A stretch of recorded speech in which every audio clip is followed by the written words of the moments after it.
कोमी हिन सॾ ते हुननि वरनायो लखे माण्हू कराची जे शहर में गॾु थी विया। ही मज़ाक ॻाल्हि न आहे। सिंध नई तारीख़ लिखे पई ऐं ॿिए पासे तमाशबीन VIP प्रोटोकॉल में पंहिंजे नालनि लिखाइण जो शौक़ु आहे। मूं हैदराबाद जी रिकॉर्डिंग ॾिठी PTV ते। चङा भला माण्हू जेको हीअं वेठा जेके असांजा सफ़ेद पोश माण्हू जिन खे सॾु थियो त अचो सदर साहिब जी तकीर ॿुधो। जॾहिं सदर साहिब चयो पिए त कालाबाग डेम त छा डेमनि जी कतार ठहंदी ऐं उहे हालत तारीख़ मां गुंजा पिए। हिकिड़ो बि माण्हू कोन हो जेको उथी बीह चवे त सदर असीं तोसां सहमत न आहियूं ऐं वञा थो घर। जेकॾहिं एतिरी सिंधी माण्हू में हिमत न आहे त उन्हनि खे अपील करियां थो त महिरबानी करे अहिड़ी तक़रीबुनि में वञो ई न जिते तव्हांखे पंहिंजे वजूद जे ख़िलाफ़ भाषण ॿुधणा पवनि ऐं तव्हां बुज़दिल थी कंध हेठि लड़कायो वेठा हुजो। इन खां बहितर तव्हां घर वेठा हुजो।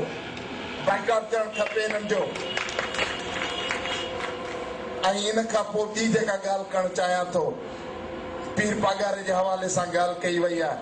ऐं कंहिं बि तरह पंहिंजे वीहनि में मूंखे का बि मुंझ कोन्हे। साल अॻे मूं हैदराबाद में चयो हो एंटी कालाबाग डेम कमेटी जलसे में त अब्दुल हमीद जतोई जा पुट लियाकत जतोई ऐं सूर्य बादशाह जा पुट पीर पागारा असीं तोखे चार्ज था हणूं त तव्हां सिंध सां गद्दारी जी हिन मुहिम में अॻी सिर्फ़ु न बीठा आहियो। भरे चौक में मूं चयो। अॼु बि आऊं उन ॻाल्हि ते क्लियर आहियां। मूं कल्ह बि प्रेस में चयो आहे त जेको पाणी विकिणंदो दरिया विकिणंदो उनखे सिंध जो क़ौमी गद्दार करार ॾेई करे सिंध में मिट्टी में दफ़न करे छॾींदासीं। टके टके जहिड़ो करे उन्हनि खे सिंध मां कढंदासीं। केर बि एॾो ॾाढो मुड़ुसु कोन्हे जंहिंखां असीं डिॼंदा हुजूं। अलाह ताला हिकु ॾींहुं पैदा कयो ॿिए ॾींहुं क़बर में वञिणो आहे ऐं वतन तां क़ुर्बान थी वञण लाइ अहिड़ा त ख़ुशनसीब माण्हू हूंदा आहिनि। इन जे करे असां गॾियल मशवरो कयोसीं त जेके माण्हू भटकी पिया आहिनि उन्हनि लाइ रस्तो छॾियो त उन्हनि खे वापसि मोटाए अचूं पंहिंजी सघ खे वधायूं। इन करे मूं सिंधी क़ौम खे अपील कई आहे त तव्हां पीर पागारे मोहम्मद मियां रे खे लखे सिंधी ख़त लिखो।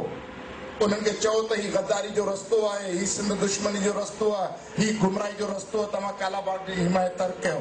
हाणे आउं ॾिसंदुमि त केतिरा सिंधी दानश्वर नौजवान अदीब पीर पागारे खे घर ख़त था लिखनि ऐं उन खां पोइ जेकॾहिं हू पंहिंजो रस्तो नथा मटाइनि त असां समूरा गॾिजी उन्हनि खे चौकनि ते न रुॻो गद्दार चवंदासीं पर गद्दारनि जहिड़ो हशर करे ॾेखारींदी सिंध उन्हनि जो। हीउ को ख़ौफ़ कोन्हे, कंहिंखां नथा डिॼूं। पंहिंजे वतन जी हिफ़ाज़त जे लाइ जॾहिं पंहिंजी जान जी कुर्बानी ॾियण लाइ पंहिंजे बचनि जी कुर्बानी ॾियण जे लाइ तयारु आहियूं त हीउ मसइला कुझु बि अहमियत नथा रखनि। इन करे मुंहिंजा भाइरो दोस्तो साथियो, ज़रूरत इन ॻाल्हि जी आहे त तव्हां मुनसिफ़ थियो, तव्हां शाहिद थियो त हिन क़यामत जी घड़ी में पंहिंजे वतन सां गॾु केरु हो, पंहिंजे वतन सां गॾु केरु हो। अंग्रेज़नि जी अंग्रेज़ी जदोजहद में हिकु माई पंहिंजे पुट खे खणी आई गांधी वटि। चई साईं हिनखे इहा हिदायत करी पढ़े ई नथो, यूनिवर्सिटी नथो वञे, हीउ जलसनि में भॼियो वञे, हेॾो भॼियो वञे।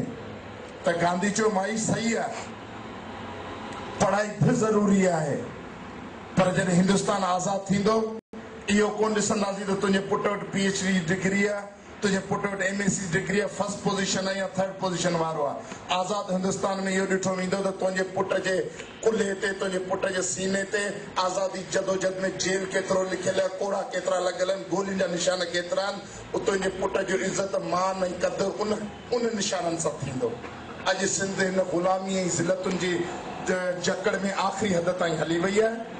उन ग़ुलामी के ख़ात्मे जे लाइ, उन क़ौम खे इज़त ऐं वक़ार जी उन मंज़िल ते रसाइण लाइ असांखे गॾिजी जदोजहद करण जी ज़रूरत आहे। पंजाब खे शायदि इहो ख़ौफ़ लही वियो आहे त अॼु हिंदुस्तान सिंधियुनि जो दोस्त हो, सिंध सां ज़्यादती थींदी, हिंदुस्तान टपी पवंदो। अॼु कंहिं बि तरह MQM जे मार्फत, ॿियनि जे मार्फत, इंडिया पाकिस्तान दोस्ती जे मार्फत उन्हनि हिंदुस्तान खे पंहिंजो दोस्त ठाहे वरितो आहे। हाणे सम्झनि था त सिंधी निंदण कान ऐं सिंधियुनि खे घुमाए मरोड़े असां कुटे डाए हिते चट कंदासीं, जीअं वणंदो तीअं मुल्क हलंदो। असां साना जे दोस्तनि खे चऊं था त तव्हां सिंध जा बहितरीन सफ़ीर थियो, सॼी दुनिया में मुहिम हलायो। असां 4 करोड़ सिंधी माण्हू आहियूं कि 2-4 कुआ ॿिलियूं न आहियूं जंहिंखे मरोड़े ख़तमु करे छॾींदा। सॼी दुनिया जे अंदरि सिंध जे हक़ में सफ़ारती मुहिम तेज़ थियणु खपे। 4 करोड़ सिंधी माण्हुनि खे न ही ॻे सघनि था, न हे गोलियूं हणी ख़तम करे सघनि था। 4 करोड़ वॾी हक़ीक़तनि जॾहिं असां सीना अखियूं अखियुनि सां मिलाए सीना साए हिननि सां वेड़ कंदासीं त असांजी वेड़ न रुगो ही ॾिसंदा पर दुनिया ॾिसंदी त सिंधी माण्हू कीअं पंहिंजे गैरतुनि जी जंग विड़नि था, न रुगो विड़नि था पर हुन में फ़तेहमंद बि थींदासीं। तव्हां सभी दोस्तनि साथियुनि जो शुक्रगुज़ार आहियां। महिरबानी तव्हांजी।